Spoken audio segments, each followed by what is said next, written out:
नमस्कार दोस्तों, just be joyful की प्रैक्टिकल क्लास में आपका स्वागत है। पिछले वीडियो में हमने देखा था कि जिस घर में हम रहते हैं उसकी एक एक ईंट को बनाने में कितना पसीना बहता है। आज हम चैप्टर 2 शुरू कर रहे हैं। आज हम देखेंगे कि जिस मटके का ठंडा पानी हम गर्मी में पीते हैं वो मिट्टी आखिर पानी को ठंडा कैसे रखती है और उसे बनाने वाले हाथ कैसे चलते हैं। डियर पेरेंट्स, आज का यह वीडियो अपने बच्चों को जरूर दिखाएं, क्योंकि यह हुनर किसी स्कूल की किताब में नहीं बल्कि भारत की मिट्टी में देखने को मिलेगा। तो चलिए आज की क्लास शुरू करते हैं। दोस्तों, हम अक्सर कहते हैं कि हम सब मिट्टी के बने हैं और एक दिन मिट्टी में ही मिल जाएंगे, लेकिन हमारे बीच कुछ ऐसे कलाकार हैं जो इसी बेजान मिट्टी में जान फूंक देते हैं। मैं बात कर रहा हूं राजस्थान के चित्तौड़गढ़ जिले में स्थित बांसी गांव के कुम्हार परिवारों की, जो पीढ़ियों से मिट्टी को अपने हाथों से आकार दे रहे हैं। साधारण सी दिखने वाली यह मिट्टी उनकी मेहनत, अनुभव और परंपरा से जुड़कर हमारे स्वास्थ्य के लिए लाभदायक बर्तनों में बदल जाती है। यह सिर्फ एक पेशा नहीं है बल्कि एक विरासत है जो समय के साथ चलती हुई आज भी हमारी संस्कृति और सेहत को संजोए हुए है। एक कुम्हार की दिनचर्या सूरज उगने से पहले शुरू हो जाती है। सबसे पहला संघर्ष है सही मिट्टी की तलाश। हर मिट्टी से मटका नहीं बनता, इसके लिए इन्हें दूर दूर तक जाना पड़ता है। यह जमीन जितनी सख्त होती है, इनकी मेहनत उतनी ही बढ़ जाती है। अपने वजन से ज्यादा भारी मिट्टी का बोझ उठाकर लाना यह कोई आसान काम नहीं। मिट्टी लाने के बाद शुरू होती है असली तपस्या। इस सख्त मिट्टी को मक्खन जैसा मुलायम बनाना पड़ता है और यह काम मशीनों से नहीं, इनके हाथों से होता है। पीट पीट कर मिट्टी को बारीक करना, छानना और फिर घंटों तक मिट्टी को रौंदा जाता है, तब जाकर यह चाक पर चढ़ने लायक बनती है। और फिर शुरू होता है वो जादू जिसे देखने के लिए हम सब बचपन से मेले में घंटों खड़े रहते थे।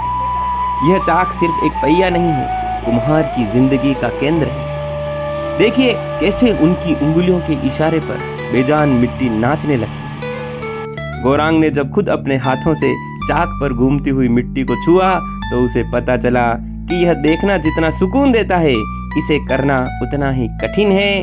बरसों की साधना और पीठ तोड़ देने वाले दर्द के बाद यह हुनर हाथ आता है।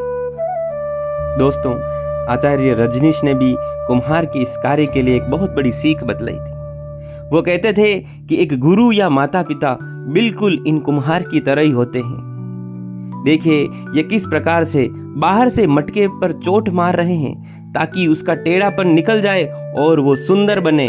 लेकिन ध्यान से देखिए, इनका दूसरा हाथ मटके के अंदर है जो उसे सहारा दे रहा है ताकि वो टूट न जाए। ठीक वैसे ही जब आपके टीचर्स या पेरेंट्स आपको डांटते हैं तो वो सिर्फ आपको बाहर से निखार रहे होते हैं, लेकिन अंदर से वो आपको सबसे ज़्यादा प्यार और सहारा देते हैं। तो उनकी डांट का बुरा मत मानना, वो आपको एक मजबूत इंसान बना रहे हैं। दोस्तों, चाक की रफ्तार तो आपने देखी, लेकिन अब आपको एक ऐसी कला दिखाता हूँ जिसमें मशीन नहीं, सिर्फ ममता और महसूस करने की ज़रूरत है।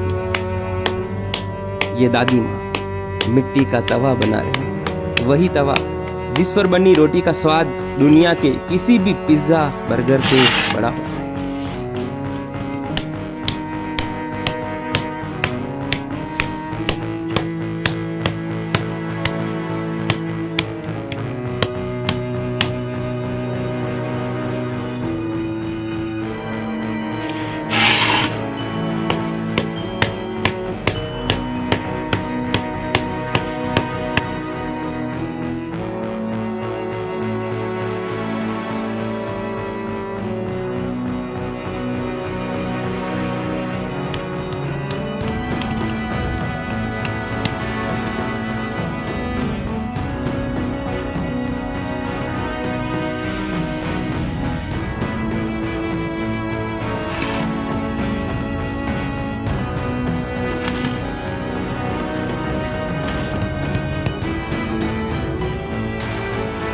यशिका को लगा कि यह मिट्टी को थापना बहुत आसान है। उसने कोशिश तो की, पर यह इतना आसान नहीं। मिट्टी थोड़ा बिगड़ती है, लेकिन चेहरे पर मुस्कान आ जाती है। बुजुर्ग दादी प्रेम से याशी के सिर पर हाथ रखती है और अपना स्नेह भरा आशीर्वाद देती है। यह पल सिर्फ तवा बनाने का नहीं, बल्कि पीढ़ियों के बीच कला, संस्कार और परंपरा के सुंदर संगम का पल है। यही प्यार हमारे भारत की मिट्टी को खास बनाता है। बर्तन बन तो गए, लेकिन संघर्ष अभी खत्म नहीं हुआ। अब इनकी किस्मत मौसम के हाथ में है। अगर तेज धूप न निकले तो ये बर्तन नहीं सूखेंगे, और अगर बारिश आ जाए तो हफ्तों की मेहनत मिनटों में मिट्टी में मिल जाती है। और फिर आता है सबसे बड़ा इम्तिहान, आवा, यानी कि अग्नि परीक्षा। इन कच्चे बर्तनों को पकाने के लिए भट्टी में डाला जाता है, जिसे स्थानीय भाषा में अवाड़ा कहते हैं। एक एक बर्तन को सावधानी से जमाना, जरा सी चूक और सारे बर्तन टूट जाएंगे। उनकी मेहनत और उनकी कमाई दोनों दांवों पर लगी होती है। जब यह बर्तन पककर लाल हो जाते हैं, तब जाकर कुम्हार को चैन की सांस आती है। तो दोस्तों, आज हमने देखा कि एक दिए या एक मटके के पीछे कितना पसीना, कितना धैर्य और कितना जोखिम छिपा है।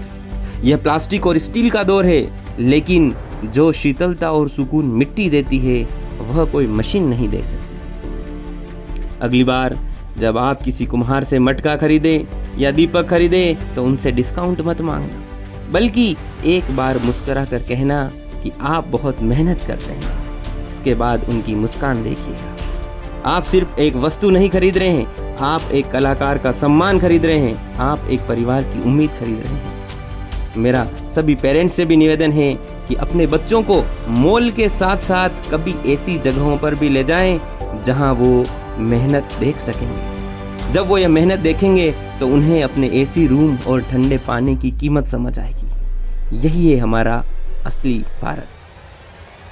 तो दोस्तों, अगर आपको प्रैक्टिकल क्लासरूम का यह चैप्टर पसंद आया है तो वीडियो को लाइक करें, और अगले चैप्टर यानी नेक्स्ट एपिसोड को देखने के लिए चैनल को सब्सक्राइब कर बेल आइकन पर क्लिक करें। मैं हूं आपका होस्ट, शिक्षक साथी कपिल वैष्णव। जल्द मिलते हैं ऐसी ही एक और संघर्ष की कहानी के साथ। तब तक हंसते रहिए, मुस्कुराते रहिए, जस्ट बी जॉयफुल।